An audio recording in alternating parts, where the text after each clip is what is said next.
Donc à Laval, il n'y a pas que les exposants, il y a aussi Virtual Fantasy et ça j'aime bien, c'est les étudiants qui font leur truc.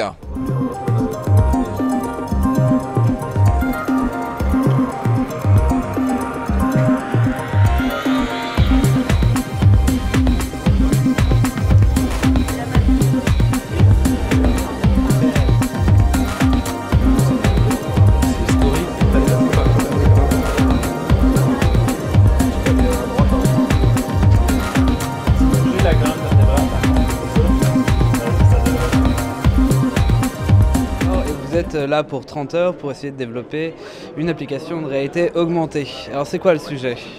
Alors en fait le sujet se définissait via l'objet mystère qu'on choisissait. Donc pour nous ça a été une poupée. Et de ça on a décidé de partir sur une application assez ludique pour les enfants.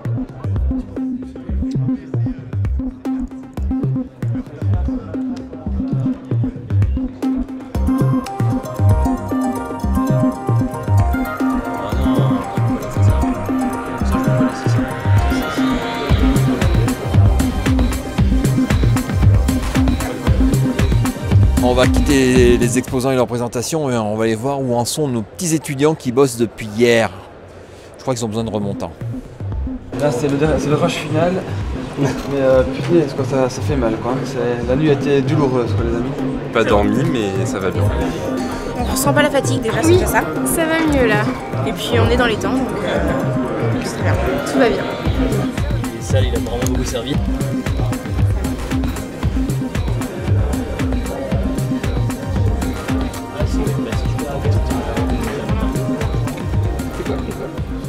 C'est les marqueurs pour faire apparaître les objets.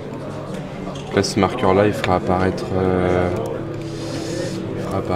cet objet-là. Ah non, faut pas coller celui-là.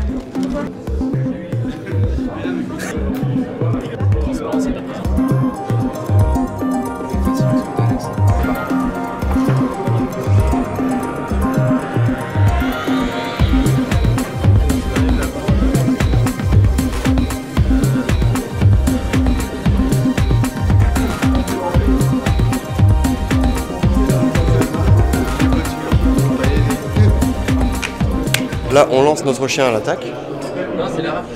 Du moins, on essaye. Alors, je sais pas.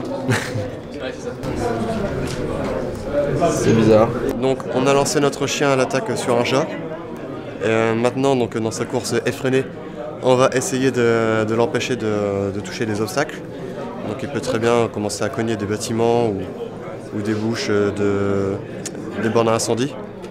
Donc pour ça, moi je le tire avec la laisse de gauche à droite pour éviter les obstacles.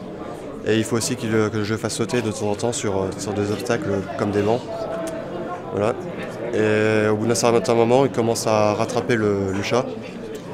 Et une fois qu'il a rattrapé le chat, c'est bon, il revient vers nous et on peut recommencer à nouveau l'application.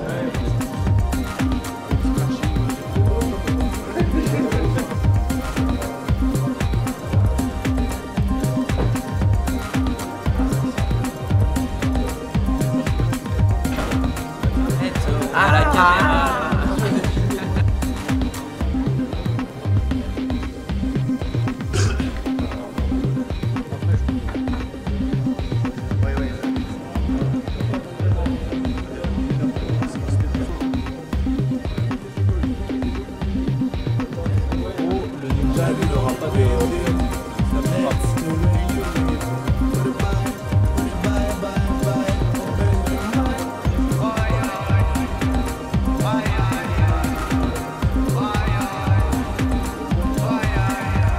Salut Guillaume, tu peux nous parler de ton projet? T'es étudiant à l'ESCAR, c'est ça?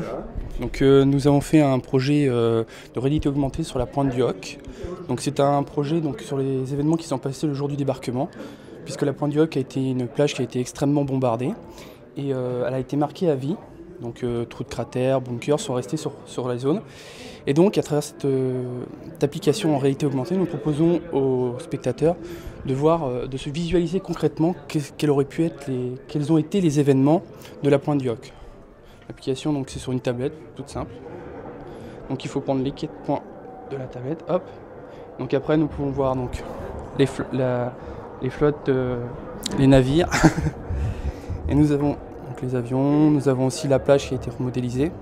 L'avantage qu'on a eu avec cette application, c'est qu'on peut vraiment s'approcher relativement près pour voir les bateaux, voilà, les véhicules d'assaut, mais aussi la plage avec les bunkers. On a pu choisir le type de marqueur qu'on a employé.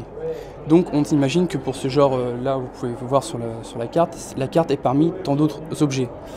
N'importe qui dans un musée peut se ramener avec son iPad, sa tablette, avec l'application préchargée, prendre sa tablette et voir une animation sur le domaine. Donc on peut imaginer avec une voix tutoriale et autres, ou dans des bouquins pour les enfants, en plus des explications écrites, voir concrètement avec sa tablette ce qui se passe, ce qui aurait pu se passer de tels événements. Là on a pris effectivement le domaine de la pointe du Hoc, mais ça peut être utilisé sur d'autres époques. Salut Lise, donc tu es étudiante à l'Esquin et tu participes à la Val Virtual 2012 dans la catégorie démo de Virtual Fantasy. Voilà. Et donc tu veux nous parler de ton projet ? Alors, moi je travaille sur la reconstitution historique de l'abbaye d'Évron à plusieurs époques différentes en fait.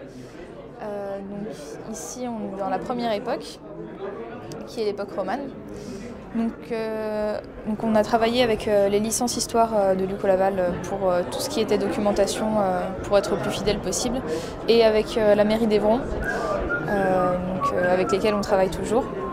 Et du coup, l'application serait divisée en 2 parties. Donc une application avec des personnages qui nous introduisent dans l'abbaye et qui nous font la visite en fait, en voix off. Et une autre qui sera utilisée par le guide, qui sera sans personnage, et donc c'est lui qui fera la visite. Du coup, et qui sera disponible directement sur place. Ici, on peut se déplacer et faire la visite de l'abbaye. Donc on a aussi une ambiance sonore avec des sons 3D qu'on n'entend que lorsqu'on est par exemple à côté des personnages, donc des bruits de pas, des bruits de pages qui se tournent, etc. En fait ici on a un menu, donc on a le 10e, le 12e siècle, qui sont aussi disponibles à l'accueil en fait. Suite à des problèmes d'observance de la règle du XIe siècle, l'abbaye d'Évron est réformée à partir des années 1120 par des moines venus de Marmoutier grâce à l'intervention de l'évêque du Mans, Hildebert. Ok, donc je suis avec Marie-Laure Lomaillet de l'organisation du salon, et elle va nous parler de l'organisation des concours des étudiants à l'intérieur du salon. Donc salut. Bonjour, donc Marie-Laure Lomaillet comme tu le disais, donc je suis en charge de l'organisation des compétitions étudiantes. Donc pour bien faire la différence entre les deux, donc les compétitions on les a nommées Virtual Fantasy avec 2 catégories, donc une catégorie temps limité et une catégorie démo. Donc en ce qui concerne la catégorie temps limité, le concept est simple, ils ont 30 heures pour développer une application. Avec on va dire un thème donné, puisqu'il tire au sort un objet mystère qui va définir justement cette thématique. Donc en fait on leur fournit un objet et après c'est la créativité qui fait tout. Et on leur fournit aussi un kit de matériel qui est composé d'une Wiimote, d'une Kinect, d'un petit kit Make Do, c'est un petit kit de bricolage en fait pour bricoler sur du carton, etc. Donc voilà, et puis une webcam. Ok, et les équipes viennent d'où globalement ? Alors on a une équipe de Montréal, on a une équipe, des équipes lavalloises forcément, on a une équipe de Bruxelles, de Paris, de Rennes. International, francophone voilà, plutôt. Exactement. Ok, et pour Virtual Fantasy Démo du coup ? Donc, pour la catégorie démo, c'est un autre concept en fait. On est toujours avec les étudiants. Par contre, ils nous montrent leurs projets qu'ils ont créés lors de leur année scolaire en fait. Donc c'est souvent des projets aboutis ou encore en cours de réalisation. Salut Raphaël, alors tu es étudiant et donc tu concours dans la catégorie Virtual Fantasy Démo, c'est ça ? C'est ça. Ok, alors tu peux nous parler de ton projet ? Oui, alors mon projet c'est en fait j'ai créé un spray qui permet de dessiner dans l'espace en 3D. Et voilà, c'est aussi simple que ça. D'accord, ok. Tu l'as réalisé en combien de temps la partie réflexion, ça m'a pris 2-3 mois pour vraiment voir ce que j'avais envie de faire. Et ensuite, pour la réalisation, ça m'a pris 5 jours. pour... Ça va, 5 jours, c'est cool. Oui, mais c'était 5 jours bien intensifs. Ah d'accord. Ok, tu peux nous faire une démo du coup, tu peux faire du graphe dans... Voilà, c'est ça, je peux faire du graphe dans l'espace et je vais vous montrer ça. Ok, ça marche.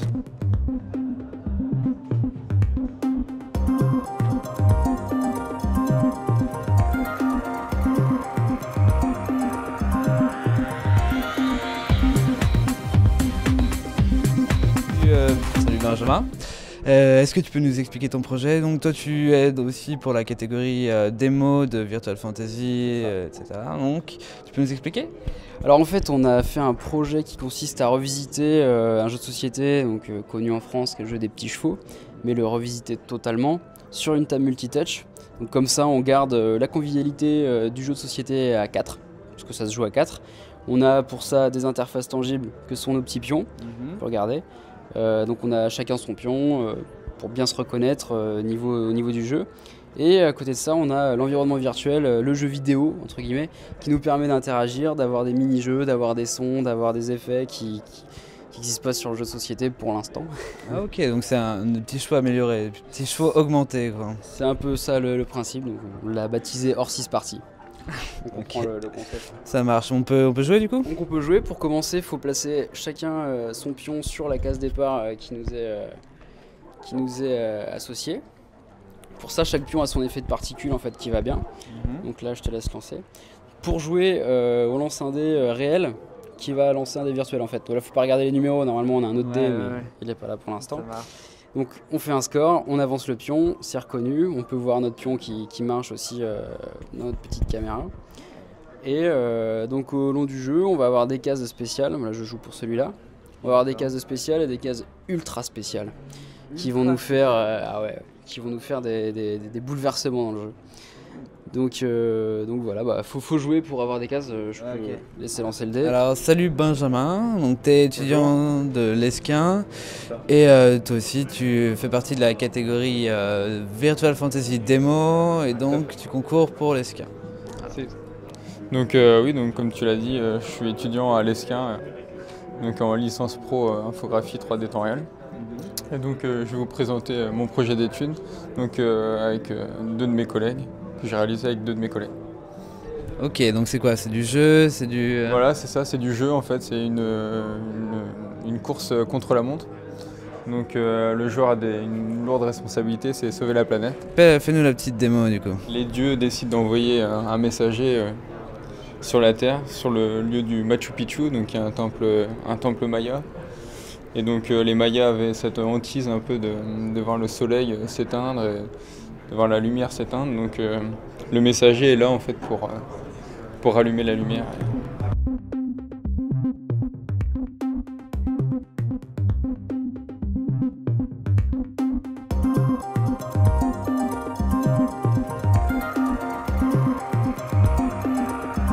Alors ce projet donc d'Aidalos mêle à la fois la réalité virtuelle et la réalité augmentée.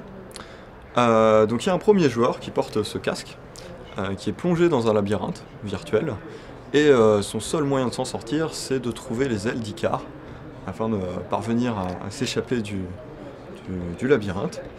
Donc il est totalement en immersion, il y a la mesure des mouvements de la tête, on a la stéroscopie, il a vraiment l'impression d'être dedans. Mais pendant ce temps-là, il y a un autre joueur, le grand méchant de l'histoire, qui lui dispose de cette table.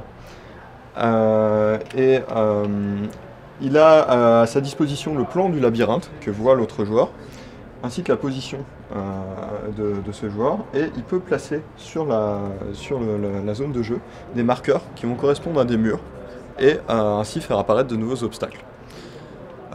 Il y a un temps limite et après, selon si le joueur a réussi ou non à trouver le but dans le temps imparti, on le déclare gagnant ou perdant.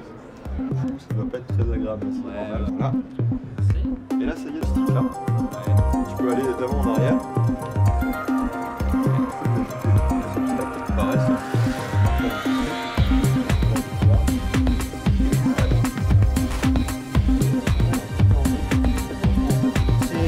La défense de son pique-nique face aux insectes.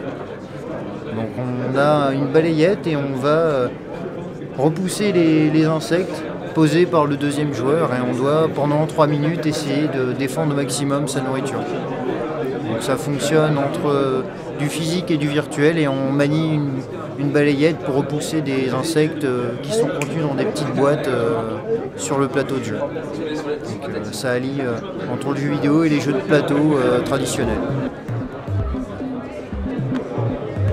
Oula, là il y a des problèmes. Mais non, il n'y a pas de bug, c'est parfait cette application. Bah là c'est bon, on a quelques erreurs de dernière minute, mais ça devrait passer. Légèrement dessus.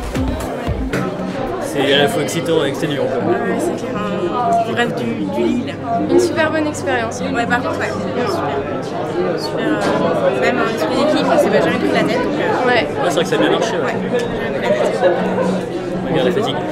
Regarde la fatigue, j'ai pris la tête. On est un donc, qui était un peu métal, on l'a un peu customisé par quelques LED pour améliorer la beauté. Enfin, puis si on voulait essayer de traquer avec des LED bleus, puis on a mis un petit truc rouge. Et on a planqué en fait une Wiimote dedans. Et donc voilà. C'est l'objet mystère qui a orienté notre jeu sur un jeu de jardinage en fait pour les enfants. Donc voilà. Ça y est, vous êtes prêts là, vous êtes prêts avant l'heure? Bah oui. Vous faites mine que vous êtes à la bourre un peu là. Non, bah non, les autres s'en occupent très bien. Courez dans tous les sens, je sais pas.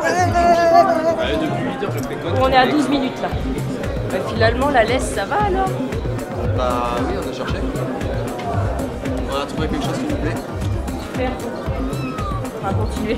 À 10 minutes de la fin, j'espère que vous avez fini quand même.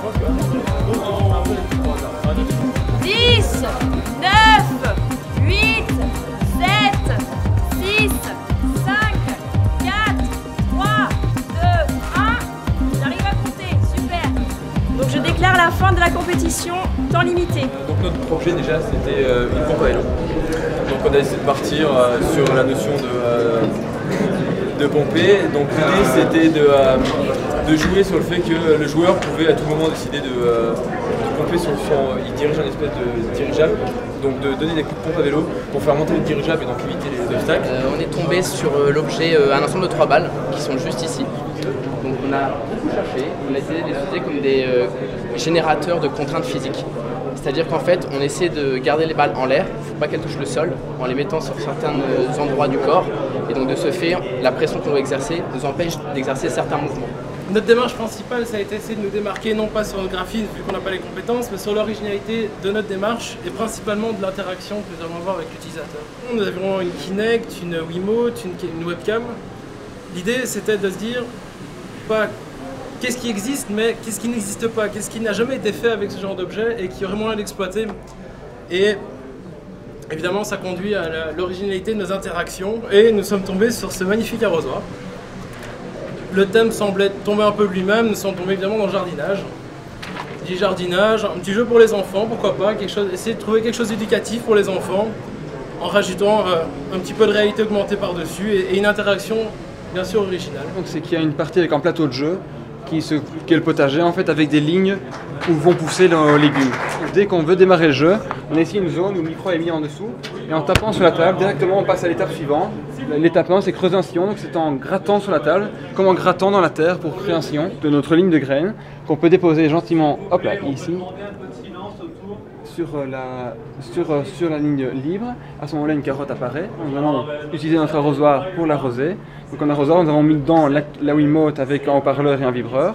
Et donc en fait, quand on branche, le vibreur se met en route et nous entendons un petit bruit de bulle, enfin inaudible ici, mais donc à ce moment-là, hop, la carotte est bien arrosée. Et une fois qu'elle a bien poussé, nous allons pouvoir l'enlever avec cet objet magique qui est le couteau Megdou, qui permettra en fait de récupérer la carotte. Donc voici un plateau repas, on va dire. on l'a utilisé comme plateau de réception dans un thème un peu de mer. Donc le but va être de récupérer des objets selon ce qu'on va passer devant la caméra. Ma manette dans les mains, je suis comme un enfant qui voudrait jouer à ce jeu-ci. Vous voyez ici, notre immeuble est en feu, on a un problème, on a un gros problème. Donc première chose qu'on fait, on pompe de l'eau, on éteint les flammes et on se sert de la Kinect pour trouver la position, on se sert du infrarouge pour trouver où est-ce qu'on vise. Bouger le camion de pompiers pour sauver les personnes qui seraient normalement dans le bâtiment. On a décidé de faire une petite expérience vidéoludique. J'ai oublié de vous préciser la raquette de ping-pong, toujours le côté un peu, alors c'est un sport certes, mais aussi le côté un peu ludique, enfantin de la chose. Un grand méchant en Paper Toys qui vient détruire notre ville en carton. Et donc pour ça, on va devoir l'arrêter. Alors comment? Il nous envoie des boules et en fait, on va pouvoir les intercepter. Hop, hop.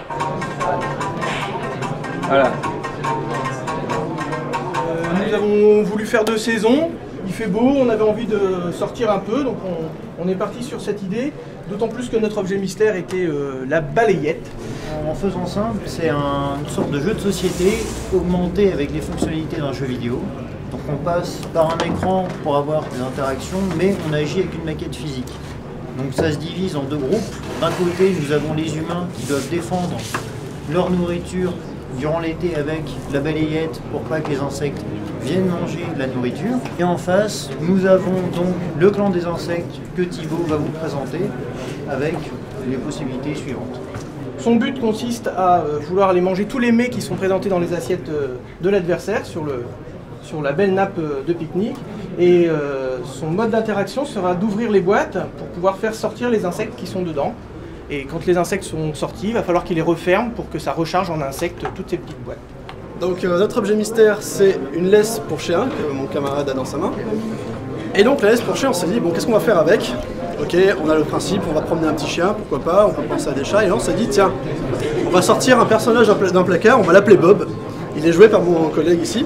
Donc Bob, ancien membre actif du comité contre les chats, le CCC pour ceux qui connaissent les sketchs. Et qui s'est dit, bon ok, alors maintenant on est sur internet, on trouve des chats partout, ça va pas se passer comme ça. Moi je le sors dans la rue, j'ai un carquois avec 4 chiens dans mon dos, il est là. Et alors que c'est parti, la chasse commence. Donc qu'est-ce qui se passe quand Bob voit un chat dans la rue? Bah, il dégaine, il va chercher son chat dans le dos, il le jette sur le chat, et là c'est parti, la poursuite démarre. Endiablé complètement dans les rues, et le but c'est d'éviter les obstacles. À chaque fois qu'on atteint un chat, le jeu gagne en vitesse. Deux sections, donc une pour faire les graphismes, une pour le du mystère, ce que nous avons pioché le poupon qui est ici. Donc, on est parti d'un même constat en fait, c'est que les enfants jouent de plus en plus avec les nouvelles technologies et sont vraiment habiles avec. Seulement, très peu d'applications leur sont proposées à ce sujet. Donc nous on a décidé de créer l'application Switch and Play qui consiste justement à les faire jouer avec leur héros préféré dans la réalité virtuelle en fait. Le poupon, comme on l'a dit, en fait est un jouet neutre qui est mix donc pour garçons et pour filles. Et donc après avoir téléchargé d'autres pour les différents skins, donc par exemple ici on a un skin Iron Man pour les garçons. Donc l'enfant peut jouer et interagir directement avec son héros. C'est Damien, l'idée de Dinette, c'est de pouvoir vraiment avoir un lien entre l'univers virtuel et réel. Et la petite fille qui penserait jouer avec la dinette joue en fait avec des marqueurs et déplace différents marqueurs et vient du coup interagir dans un monde virtuel. Le trophée donc pour la compétition étudiante Virtual Fantasy catégorie temps limité est attribué à l'Avalanche de l'école de design de Nantes.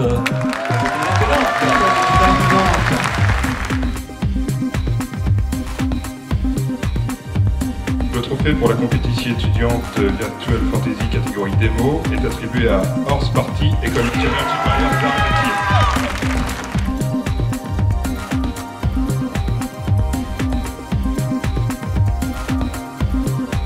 Merci de nous avoir accompagnés durant cette longue épreuve, c'était vraiment cool de vous voir. Allez, sortez à nous.